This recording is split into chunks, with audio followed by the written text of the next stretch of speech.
दोस्तों आज है 23 जनवरी 2026। आज बसंत पंचमी का पावन दिन है और आज सुभाष चंद्र बोस जी का आज बर्थ एनिवर्सरी भी है। तो आज हम देखेंगे द हिंदू न्यूज़पेपर के इम्पोर्टेंट वर्ड्स जो हमारी एसएससी की एग्ज़ाम के लिए, एसएससी या वेरियस एग्ज़ाम के लिए ये इम्पोर्टेंट हो सकते हैं। तो इसमें पहला वर्ड आ जाता है प्लंज। प्लंज का मतलब होता है जो मतलब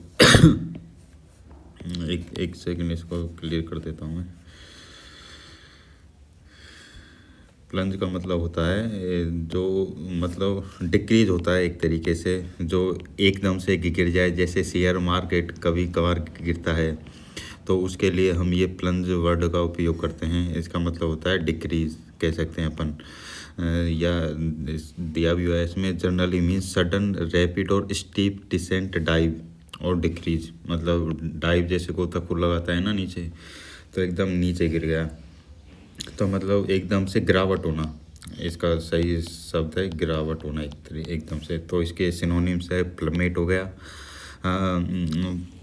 प्लमेट हो गया। आप इसको ऐसे ध्यान रख सकते हैं कि इससे प्लेट का वर्ड आ रहा है कि हमसे प्लेट गिर गई अचानक से, तो प्लमेट का मतलब हो गया गिरना। डाइव का मतलब गोताखोर, पता ही है गोताखोर डाइव लगाता है। ड्रॉप हो गया, टंबल हो गया, टंबल भी टंबल डाउन अपन काफ़ी बार यूज़ करते हैं सब। डिसेंट का हो जाता है डिक्रीज होना, और सबमर्ज मतलब डूब गया एक तरीके से गिरकर। तो प्लंज के सिनोनिम्स हो गए plummet, dive, drop, tumble, descent और सबमर्ज। अब इसके एंटोनिम्स की बात करते हैं तो राइज मतलब उठ गया है, जो बढ़ गया है, राइज बढ़ गया है। एसेंड का मतलब होता है बढ़ जाना। क्लाइंब का मतलब ऊपर चढ़ जाना। इंक्रीज और शोआ। तो पहला वर्ड हो गया प्लंज। इसके एंटोनिम सिनोनिम में देख लिए। नेक्स्ट वर्ड है हमारा सीर। तो सीर वर्ड देखते हैं अपन। सीर का मतलब होता है एक तरीके से संत, जो मतलब भविष्यवाणी करे, जो मतलब भविष्यवाणी कर दे, या संत प्रकृति का जो आदमी है उसको सीर कहते हैं।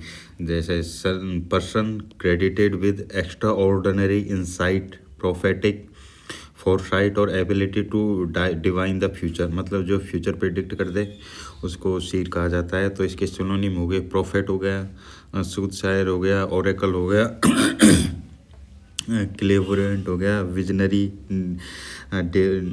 डिवाइनर हो गया, ऑर्गर और सेज। सेज का मतलब संत होता ही है, आपको पता है। तो ये इसके सिनोनिम हो गए। एंटोनिम, एंटोनिम का इसको देख सकते हैं जो मतलब फ्यूचर प्रेडिक्ट ना कर सके, जैसे अनपरसेप्टिवनेस और अनइंस्पायर्ड, शॉर्ट साइटेड जो दूर का नहीं देख सके, मतलब नैरो माइंडेड भी कह सकते हैं अपन एक तरीके से इसको। तो दूसरा वर्ड हो गया अपना सीर।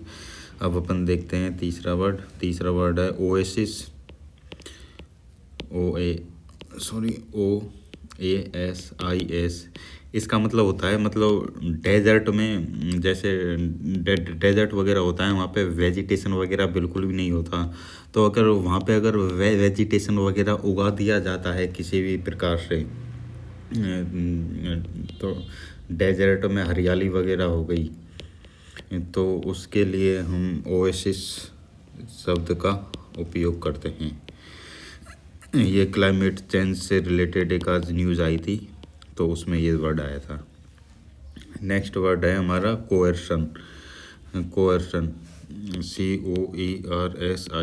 कोएर्शन का मतलब होता है दबाव डालना, या दबाव, जैसे प्रेशर वगैरह हो गया, प्रेशर वगैरह डालते हैं अपन, किसी पे दबाव डालते हैं, तो कोएर्शन का मतलब हो गया वो। तो इसके सिनोनिम हो गए फोर्स हो गया, कंपेल हो गया, प्रेशर हो गया, बुली, थ्रेटन करना, किसी को डराना धमकाना भी इसका एक सिनोनिम हो सकता है। नेक्स्ट वर्ड देखते हैं अपन पोइग्नेंटली। तो पोइग्नेंट का मतलब पोइग्नेंट का मतलब होता है something keenly distract to the feeling moving deeply affecting मतलब जो है मतलब जो मार्मिक होता है इसका मतलब, अगर अपन हिंदी का वर्ड यूज़ करना चाहे तो मार्मिक या इमोशनल, इमोशनल होता है इसका पोइग्नेंट का मतलब। तो टचिंग हो गया, हार्ट थ्रेटनिंग हो गया, इमोशनल हो गया, पिटीफुल हो गया। और इसके एंटोनिम हो जाएंगे मतलब उदासीन टाइप हो जाएगा, जिसको कुछ फ़र्क ना पड़े, उदासीन, या जैसे इंडिफरेंट हो गया, चीरफुल, अनइमोशनल हो गया, अनअफेक्टिंग हो गया। तो पोइग्नेंट का मतलब होता है भावनाओं से भरा हुआ आदमी, जिसमें भावनाएं हैं। तो ये हो गया, पिटीफुल हो गया, पोइग्नेंटली हो गया। और नेक्स्ट वर्ड देखते हैं अपन, मेलेस। तो इसका मतलब होता है ये एक जो है मेल वर्ड होता है अपने डिक्शनरी में, मेल होता है, उसी से बना वर्ड है, जिसका मतलब जो बैड सेंस देता है, एक तरीके से खराब, जो नकारात्मक चीज़ें होती हैं, जो नेगेटिव सेंस देता है ये। तो वैसे ही इसका मतलब है, रेफर टू डिस्कम्फर्ट, इनलेस और अनईजीनेस, ऑफन कैटेगराइज लिथार्जी और डिप्रेसिव। मतलब कोई भी बीमार आदमी पड़ा है एकदम आलस से भरा हुआ, तो वैसा इसका मतलब होता है। तो सिनोनिम हो गया इसके, अनीज हो गया, लेसिटेड हो गया, इसका मतलब आलसी होता है, लैंगूर हो गया, इनडिस्पोजिशन, इलनेस, मतलब बीमार और आलसी ऐसा कुछ व्यक्ति होता है, उसे हम मेलिश का उपयोग, इसकी बीमारी भी कह सकते हैं अपन इसको, कहा जाए तो। एंटोनिम हो जाएगा एक, तो फिर शब्द नेगेटिव है हमारा, तो इसका एंटोनिम हो जाएगा, जो एंटोनिम निकलेंगे वो एक पॉजिटिव साउंड करेंगे। तो जैसे वेलनेस अच्छा हो गया, हेल्थ अच्छा हो गया, कंफर्ट, ईज और विगर। विगर का मतलब एनर्जेटिक होता ही है, आपको पता है। तो ये उसके हो गया एंटोनिम। अब next word we see is rhetoric. Rhetoric का मतलब होता है जो मतलब बोलने में एक्सपर्ट हो, मतलब जो खुद की बड़ाई करे, ऐसा भी कह सकते हैं अपन। बोलने में एक्सपर्ट हो, मतलब फ्लुएंट हो बोलने में, फ्लुएंट इन स्पीकिंग। और या फिर ऐसे भी जो खुद की बड़ाई करने, जो ज़्यादा बोलते हैं ना, खुद की बड़ाई करते हैं, तो उससे भी ले सकते हैं अपन इसको। तो और ओरेटरी मतलब अच्छे से बोल सकता है। इलोक्वेंस भी इसी से रिलेटेड शब्द है, अच्छा मतलब अच्छा वक्ता भी कह सकते हैं अपन इसको, अच्छा वक्ता भी कह सकते हैं, जो अच्छे से चीज़ों को नरेट कर दे। तो परसुएशन हो गया, इलोक्वेशन, ग्रैंडिलोक्वेंस, बॉम्बास्ट मतलब फेंकना, अपनी ज़्यादा तारीफ, खुद की तारीफ, सेल्फ प्रेज कह सकते हैं अपन इसको। और वर्बिएज मतलब शब्दों से भरा हुआ जो बोलता जाता है। तो एंटोनिम इसका हो जाएगा, क्वाइटनेस हो जाएगा, प्लेननेस, एकदम साधारण, जो अपनी मतलब बढ़ाई वगैरह करने पे ज़्यादा ध्यान नहीं देता है, सिंपल रहता है। डायरेक्ट स्पीच, कुछ घुमा फिरा के नहीं, डायरेक्ट बात करता है, ऐसा। क्लियरिटी, ब्रेविटी इसका एक अच्छा शब्द है, मतलब चुप शांत रहने का।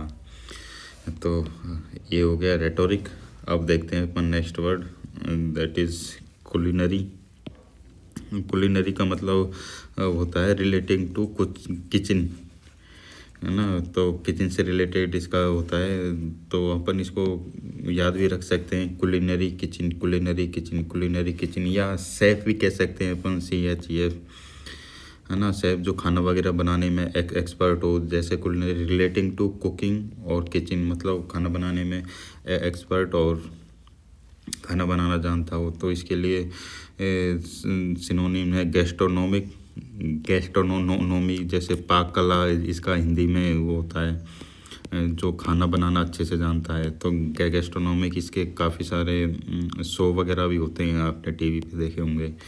एपिक्योर हो गया, खाने का शौकीन हो गया। डाइटरी, जो अच्छा मतलब डाइट पे ध्यान दे। और कुकिंग रिलेटेड हो गया। एंटोनिम हो जाएंगे इसके, इन एडिबल, जो खाने योग्य नहीं है, जो खाने योग्य नहीं है। रॉ है, कच्चा है एकदम, मतलब कुछ पका हुआ नहीं है। अनकुक्ड हो गया, सिंपली नॉन कुकिंग टर्म्स। तो कुलिनरी का मतलब हो गया अच्छा खाना बनाने वाला।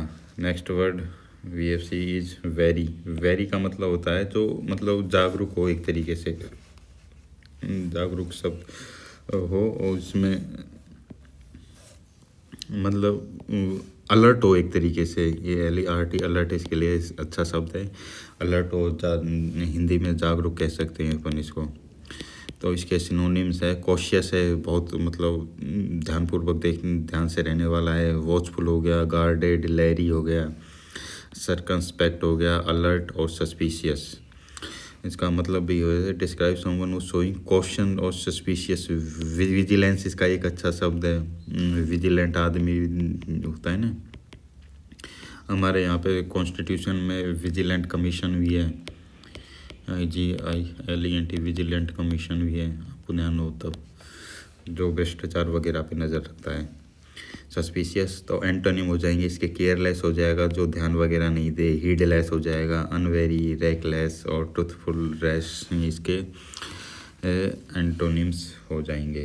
अब नेक्स्ट वर्ड है हमारे पास बीहेस्ट। बीहेस्ट आपने काफ़ी बार अखबार वगैरह में या कैबिनेट मीटिंग होती है तो उनमें देखा होगा। बीहेस्ट का मतलब होता है आदेश देना, आदेश देना, कमांड या ऑर्डर कह सकते हैं, ऑर्डर देना। तो इसका मतलब refer an authoritative command, order और urgent request someone in power. तो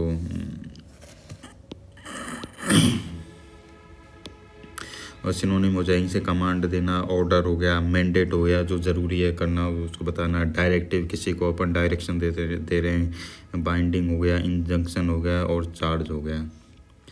एंटोनिम हो जाएंगे इसके किसी से रिक्वेस्ट करना, एक पोलाइट वे में किसी से रिक्वेस्ट करना, किसी को सजेशंस देना और प्रपोजल देना। मतलब एक जो है लो टोन का इसके जो है एंटोनिम हो जाएंगे। Next and last word is precarity. तो प्रिकैरिटी का मतलब होता है, अगर इसको एक शब्द में कहना चाहे तो इसका मतलब होता है अनिश्चित, निश्चित। तो इसके जैसे referring to a state of insecurity और इनस्टेबिलिटी, मतलब जो स्टेबल नहीं है, अनस्टेबल भी कह सकते हैं अपन इसको, स्टेबल नहीं है। एंड रिक्स है तो सिनोनिम हो जाएंगे इसके अनसर्टेनिटी, पेरिल जो मतलब खतरनाक है, स्टेबल नहीं है, सेकिंग है, सेकिंग मतलब हैंड शेक करते हैं तो हिलाते हैं ना, जो मतलब नॉट स्टेबल कह सकते हैं। तो एंटोनिम हो जाए इसके सिक्योरिटी हो जाएगा, सेफ्टी हो जाएगा, स्टेबिलिटी हो जाएगा, परमानेंस हो जाएगा, कॉन्फिडेंस एंड सर्टेनिटी। तो आज गाइस देखें हमने 13 वर्ड्स और उसके synonym antonym. I hope you guys are like my lecture and देखते हैं और आगे कल और अच्छे से प्रिपेयर होके करेंगे तैयारी। तो काफ़ी इम्पोर्टेंट होते हैं द हिंदू की वो वोकेबलरी। तो thank you guys, thank you for seeing my lecture. Thank you दोस्तों।